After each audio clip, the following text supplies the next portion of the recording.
You can't explain it. I won't explain it. It's impossible to explain. But he had this kind of charisma.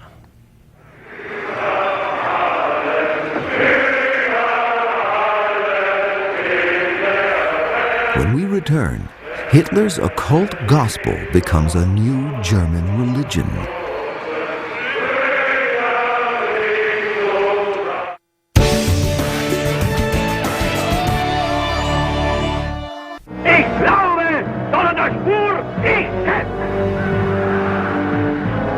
Now that Hitler was Chancellor, the Nazi Party could begin the extermination of democracy in Germany.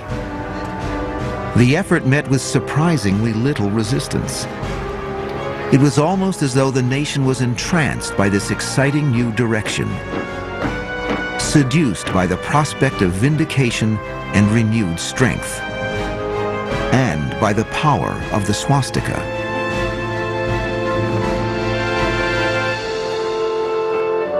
Manfred Rommel, son of one of Hitler's most famous generals, Field Marshal Erwin Rommel, retains a vivid impression of those heady days.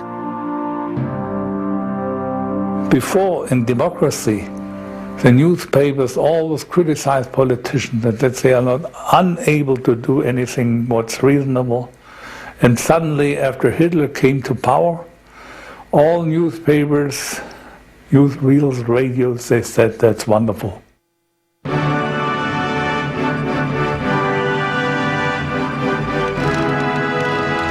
Hitler's honeymoon with the German people was supported by their shared passion for the operas of Richard Wagner.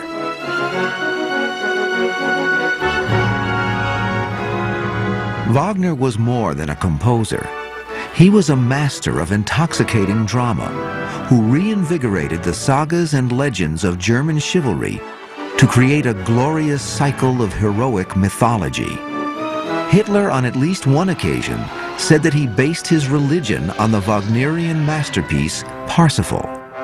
A sacred national hero, Sir Parsifal had devoted his life to the pursuit of the Holy Grail. He was the best and brightest of knights in German medieval literature. That imagery of knighthood was something that Hitler involved himself in. We have photographs of him dressed as a knight and in armor.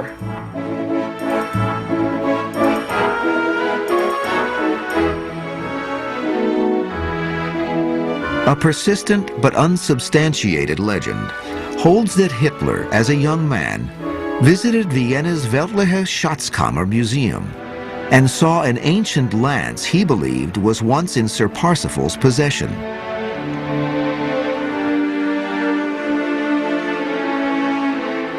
The lance, known as the Spear of Destiny, was said to have pierced the side of Christ when he was hanging from the cross. Occult tradition maintained that whoever possessed the spear and understood its sacred mysteries held the destiny of the world in his hands. On March 14, 1938, at the climax of the German annexation of Austria, Hitler returned in triumph to Vienna, the city of his youth. Those who believe the Spear of Destiny story say Hitler went to the museum and ordered the spear to be sent to Germany. This is not altogether improbable because it's likely that Hitler would have wanted any connection with messiahship.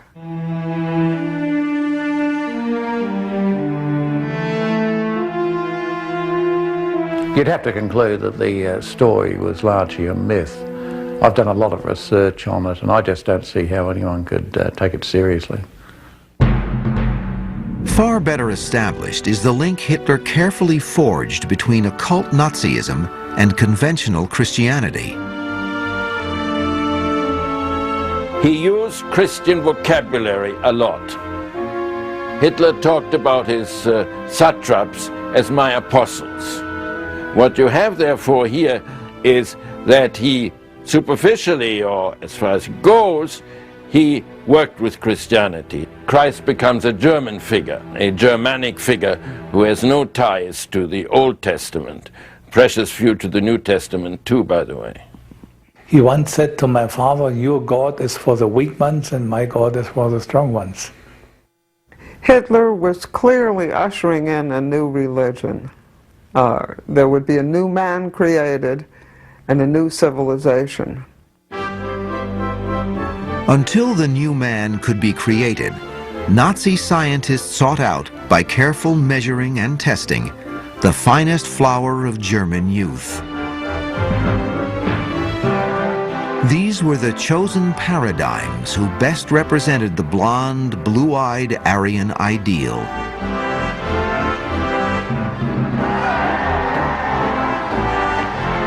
Those so favored received special training to develop athletic fitness and a proper reverence for authority.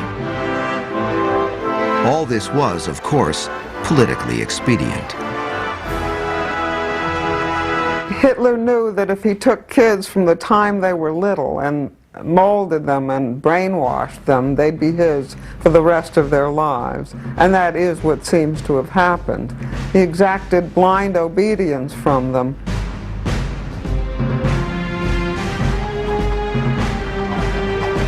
But the Nazi cultivation of Hitler youth was also rooted in veneration of occult Aryan myth and symbols. National Socialism presented itself by symbols, like the myth of the Sun people. One thing National Socialism annexed as a symbol is nude Greek youth, the idealized male human form. That was the concretization, if you like, of the children of light. Hitler meant to do more than educate and shape Germany's youth. He wanted literally to produce a new master race, bred back to the Aryan ideal. This goal was a distortion of Darwin's theory of evolution. A lot of what happened could be justified under the idea of the survival of the fittest. What was occult about Hitler's vision of the new society was that the new man would be superhuman. No one was more obsessed with this mission than Heinrich Himmler, the leader of the SS. A man who unhesitatingly employed his deviant imagination in service to the occult.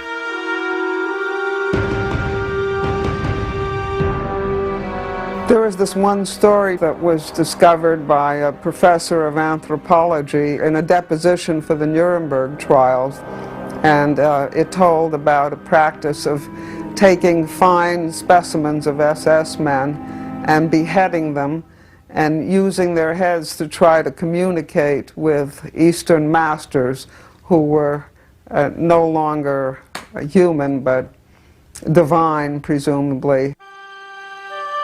Hitler's empire also sent Nazi archaeologists to search for concrete physical evidence which would support the occult view that Germans were descended from earlier Aryan supermen.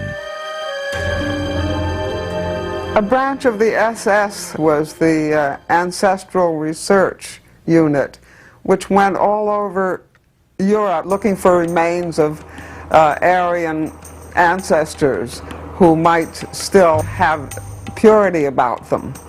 Another thing they did was go to Tibet to see if they could find out how the Aryans had conducted themselves, what they could learn about that.